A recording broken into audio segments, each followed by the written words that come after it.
Today we will be looking at two horrifying caving stories that went horribly wrong. The first story involves individuals who were goners the moment they stepped inside the deadly cave, while in the second story, you'll be left questioning who the actual victim really is. As always, viewer discretion is advised. The morning of May 2nd, 1976, dawned bright and clear across the Yorkshire Dales. 6 members of the Newcastle University Caving Club gathered their equipment and prepared for what they thought would be another exciting underground adventure.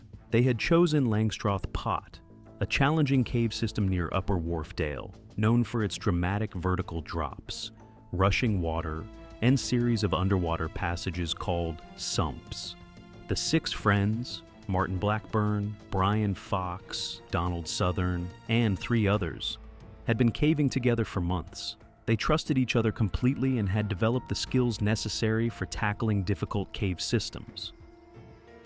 In 1976, cave diving was still a developing sport. Very few explorers had access to specialized scuba equipment, and freediving through short sumps was considered routine practice. The technique was straightforward. Take a deep breath, duck underwater, pull yourself along the passage using handholds on the rock walls, and surface in the next chamber where you could breathe again. It required good lung capacity, strong swimming skills, and absolute confidence in your abilities.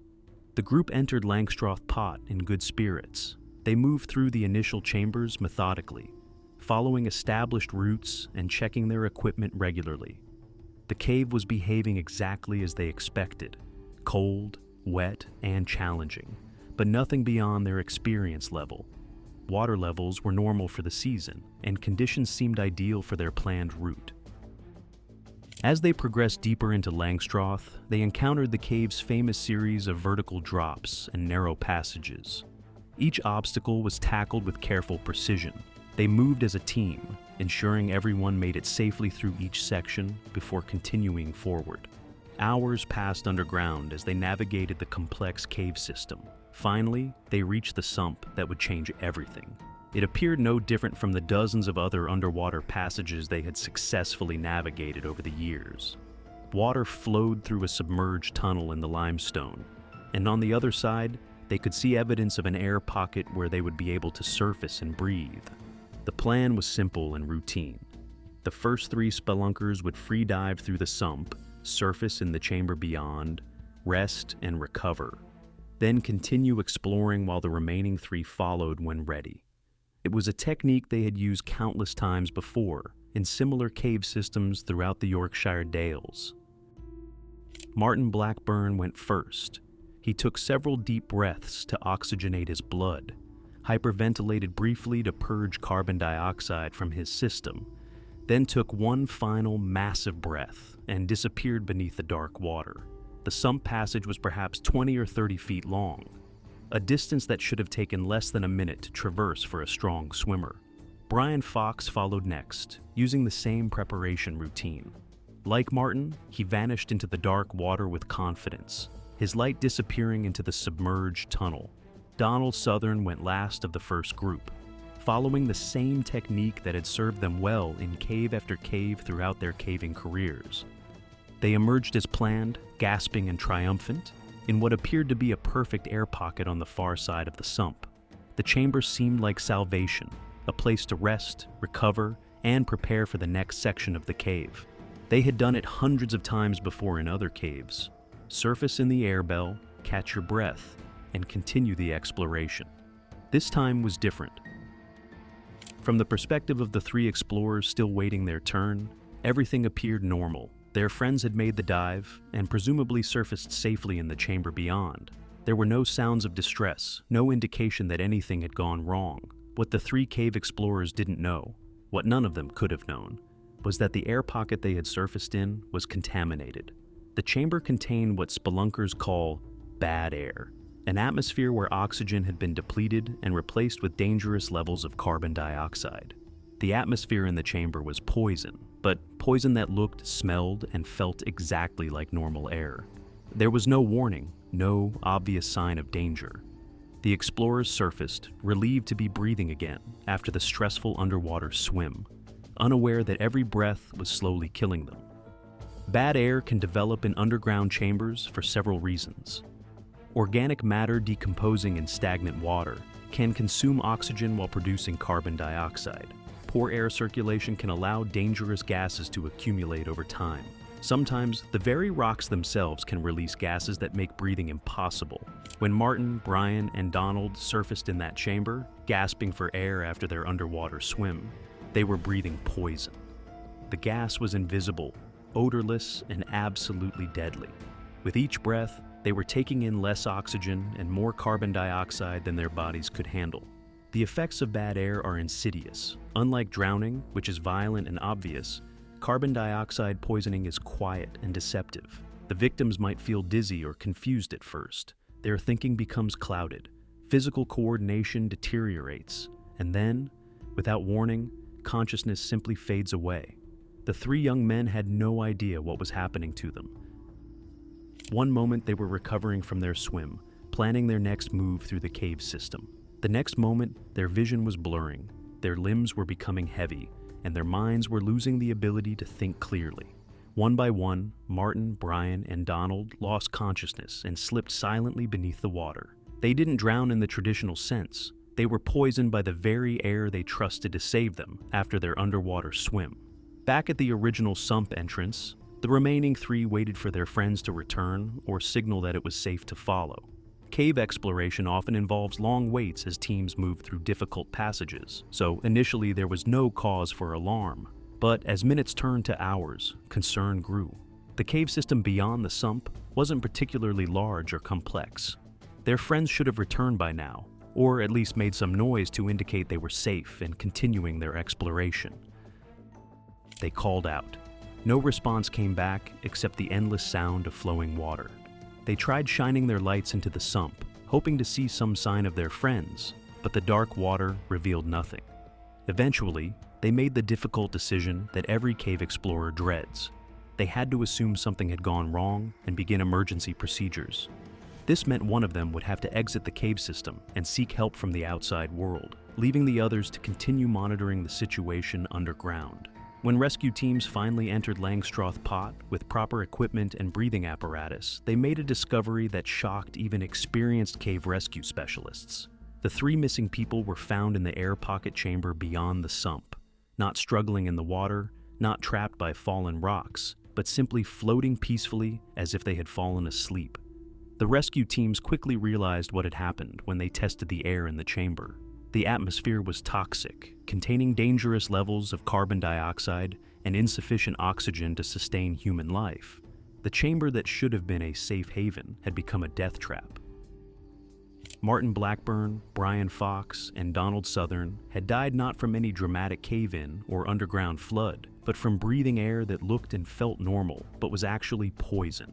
They had successfully completed their free dive through the sump, reached what appeared to be safety, and then been killed by the very element they needed most to survive. The rescue teams had to use specialized breathing equipment and work quickly to avoid becoming victims themselves. Even with proper gear, they could only spend limited time in the contaminated chamber before retreating to areas with breathable air. The investigation that followed revealed the cruel irony of the Langstroth Pot disaster. These three young men had done everything right according to the caving practices of their time. They were experienced, properly equipped for 1970s standards, and following techniques that had been used successfully in countless other cave systems. The problem wasn't human error or reckless behavior. The problem was that they encountered a natural phenomenon that was poorly understood and virtually impossible to detect without specialized equipment that wasn't commonly available to recreational spelunkers in the 1970s. Today, every serious cave explorer knows the story of Martin Blackburn, Brian Fox, and Donald Southern. Their names are spoken with reverence in training sessions and safety briefings. Their death showcases that underground. Even the air you breathe can't be trusted without verification. This next story takes a chilling turn that will catch you completely off guard. Make sure you watch till the end. The morning of September 11th, 2002, began like countless others in Hawaii's rural fern forest subdivision. Three hunters gathered their gear in the pre-dawn darkness, checking their headlamps, backup batteries, and emergency supplies one final time. Their destination was well known among locals: the Captain's Trail, a winding path that led through dense forest toward the Pu'u eruption area. This wasn't their first time navigating these trails, but Hawaii's landscape held secrets that even experienced outdoorsmen couldn't always predict. The path wound through thick vegetation, past towering tree ferns. Everything appeared normal at first, but somewhere along their route, the hunters made a fateful decision. Whether drawn by promising tracks or simply seeking to explore unfamiliar territory, they ventured away from the established trail. In Hawaii's volcanic landscape, this seemingly innocent choice would prove more dangerous than they could have imagined. The island's unique geology creates a labyrinthine network of lava tubes, hollow tunnels formed when the surface of flowing lava cools and hardens, while the molten rock beneath continues to flow. These tubes can extend for kilometers underground, creating vast subterranean mazes. When the hunters discovered what appeared to be a cave entrance, their curiosity overcame their caution. The opening seemed manageable, large enough to explore safely. What the hunters couldn't have known was that they were entering one of Hawaii's most complex lava tube networks. These weren't simple caves with clear entry and exit points, but interconnected tunnels that twisted and branched like underground highways. Some passages led deeper into the mountain, others connected to different tube systems entirely. Without proper mapping equipment or extensive knowledge of the specific network, navigation became increasingly difficult. As hours passed, their initial excitement turned to concern, then to genuine worry. The passages all began to look similar in the harsh light of their headlamps.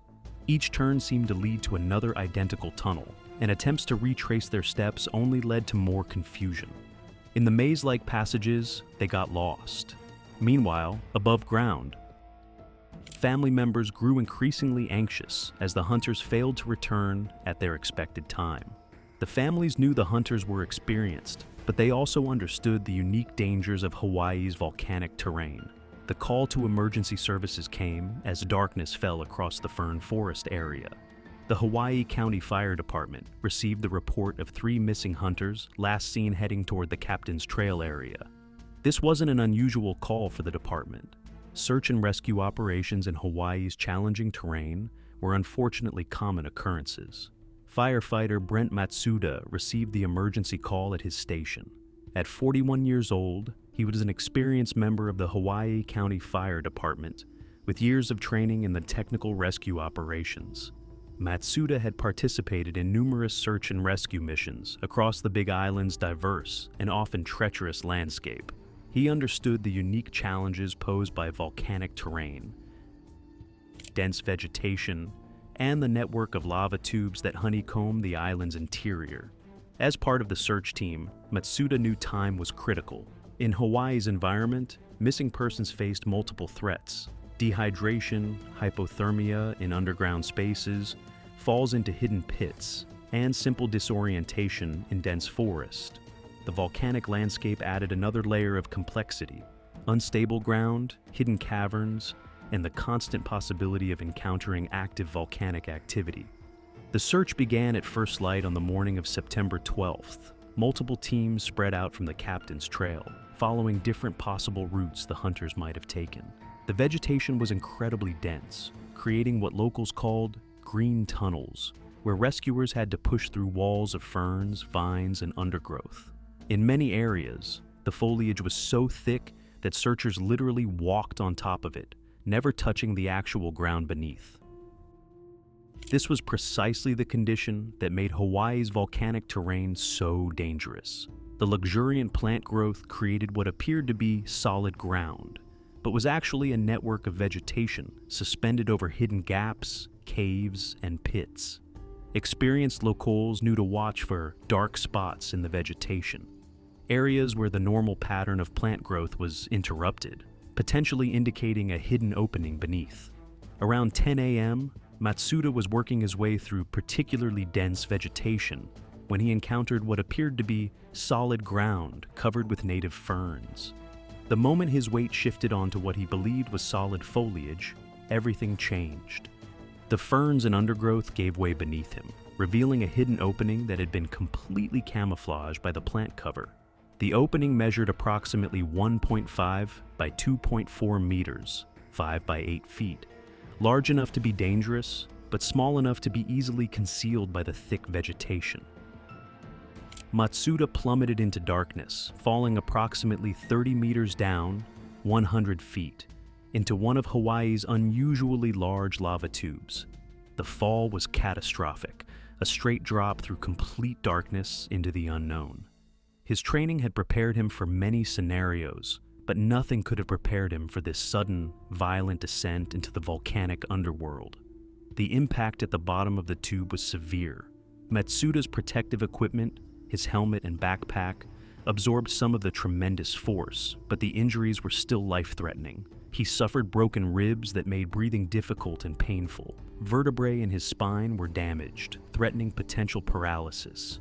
Internal injuries affected his liver and kidneys, organs critical to his survival. Above ground, Matsuda's fellow firefighters heard his cry and immediately recognized the sound of someone falling into a hidden pit. This type of accident was all too familiar to Hawaii's rescue personnel. The thick vegetation that made the island so beautiful also created countless hidden dangers for anyone working in the forest. The rescue operation shifted from searching for the missing hunters to saving one of their own. Matsuda was seriously injured at the bottom of the lava tube. The smooth volcanic walls made climbing impossible without equipment, and his injuries prevented any significant movement. Fellow firefighters quickly assembled rope rescue equipment and began the complex process of extracting Matsuda from the deep pit. The opening was barely large enough to allow equipment and personnel to be lowered down, and the smooth walls of the lava tube provided few anchor points for securing ropes. The extraction required precise coordination and extensive technical expertise. Matsuda had to be carefully secured in a rescue harness without aggravating his spinal injuries. Once brought to the surface, Matsuda was immediately prepared for emergency medical evacuation. A helicopter was called to transport him to the nearest hospital capable of handling his severe injuries. The remote location of the accident made ground transportation impossible, and his condition was too critical for any delays. Ironically, while the rescue community worked frantically to save Matsuda, the original mission continued with renewed urgency. The remaining search teams pressed forward with their hunt for the 3 missing men, now understanding firsthand just how dangerous the terrain had become. The accident had revealed the hidden network of lava tubes beneath their feet, providing crucial insight into where the hunters might have disappeared. The rescue teams split into smaller groups, each taking different approaches to the underground search. They analyzed the terrain, looking for other potential cave entrances that might connect to the same lava tube system where Matsuda had fallen. The hunters had been missing for over 24 hours now, and time was running critically short. Using their knowledge of the local geology and the newly discovered tube system, the teams made educated predictions about the most likely routes the hunters could have taken underground. They systematically checked multiple cave openings, calling into the darkness and listening carefully for any response. Then, breakthrough came from an unexpected direction. One of the search team members, working methodically through a section of tubes several hundred meters from Matsuda's accident site, heard something that made him freeze in place.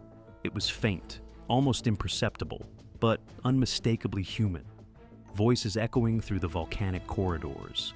Following the sound deeper into the tube system, the rescuer navigated carefully through the smooth-walled passages.